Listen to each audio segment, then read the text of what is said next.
नमस्कार, मैं हूं श्रद्धा और आप देख रहे हैं सच्ची खबर गांव तक। आज का ताजा ब्रेकिंग न्यूज बुलेटिन। देश दुनिया से हर अहम अपडेट के लिए बने रहिए हमारे साथ। वीडियो में आगे बढ़ने से पहले हमारे चैनल को लाइक और सब्सक्राइब जरूर करें ताकि रोज की महत्वपूर्ण और भरोसेमंद जानकारी आप तक सबसे पहले और सबसे तेज पहुंच सके। अब चलते हैं आज की बड़ी खबरों की तरफ। भारत के कई राज्यों में मानसून की जल्द दस्तक, केरल में झमाझम बारिश शुरू। भारतीय मौसम विज्ञान विभाग एम्ड ने आज घोषणा की है कि दक्षिण पश्चिम मानसून ने इस साल तय समय से पहले ही केरल के तट पर दस्तक दे दी है। केरल के अधिकांश हिस्सों में आज सुबह से ही मूसलाधार बारिश हो रही है। अनुसार इस बार प्रशांत महासागर में सक्रिय मौसमी दशाओं के कारण मानसून की गति काफी तेज है। इससे जून के पहले सप्ताह तक कर्नाटक, तमिलनाडु और आंध्र प्रदेश में भी भारी बारिश होने की संभावना है। समय से पहले मानसून के आगमन से देश के किसानों में खुशी की लहर है।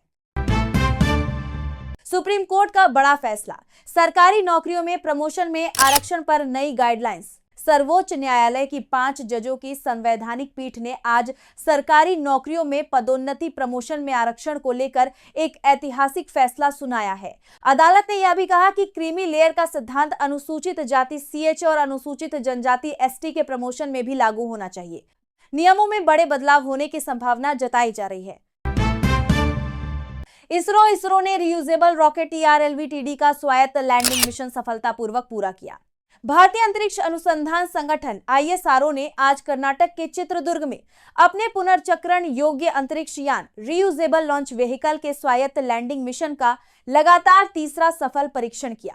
अंतरिक्ष से लौटते समय यह यान खुद ब खुद रनवे पर सटीक लैंड करने में कामयाब रहा।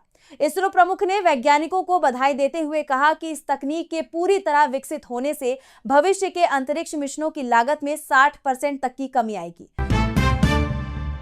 दिल्ली NCR में प्रदूषण के खिलाफ ग्रेडेड रिस्पांस एक्शन प्लान का नया डिजिटल वर्जन लॉन्च।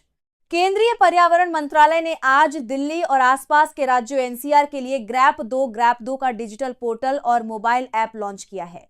इसके जरिए अब प्रदूषण के स्तर की रियल टाइम मॉनिटरिंग होगी और कृत्रिम बुद्धिमत्ता AI की मदद से 3 दिन पहले ही स्मॉग की चेतावनी मिल जाएगी।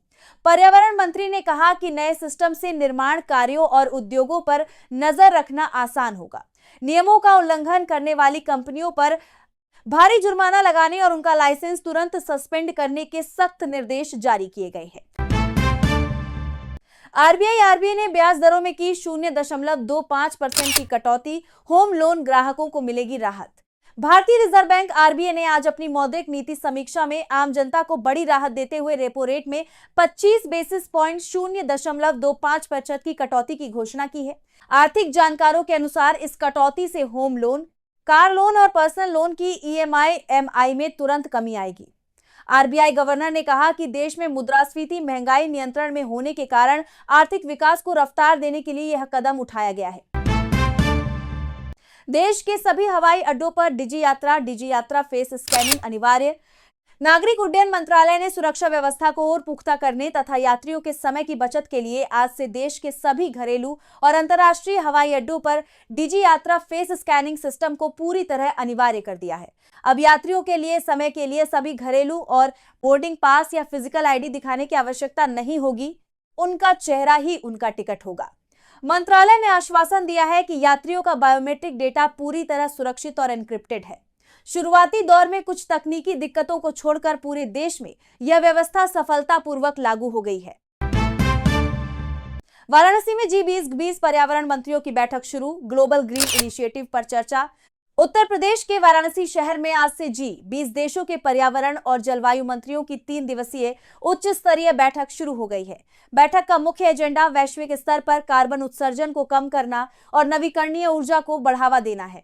भारत की ओर से ग्लोबल ग्रीन इनिशिएटिव का प्रस्ताव रखा गया है, जिसके तहत विकासशील देशों को सस्ती सौर तकनीक उपलब्ध कराने की बात कही गई है। गंगा नदी के किनारे आयोजित इस बैठक में दुनिया भर के 30 से अधिक प्रतिनिधि और पर्यावरणविद हिस्सा ले रहे हैं।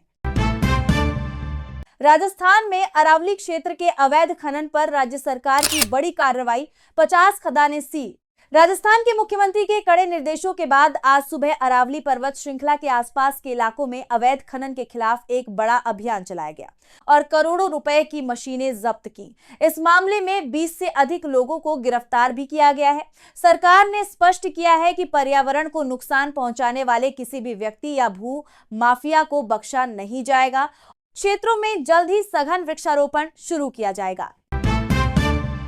बिहार में कोसी नदी पर बने देश के सबसे लंबे सड़क पुल का उद्घाटन।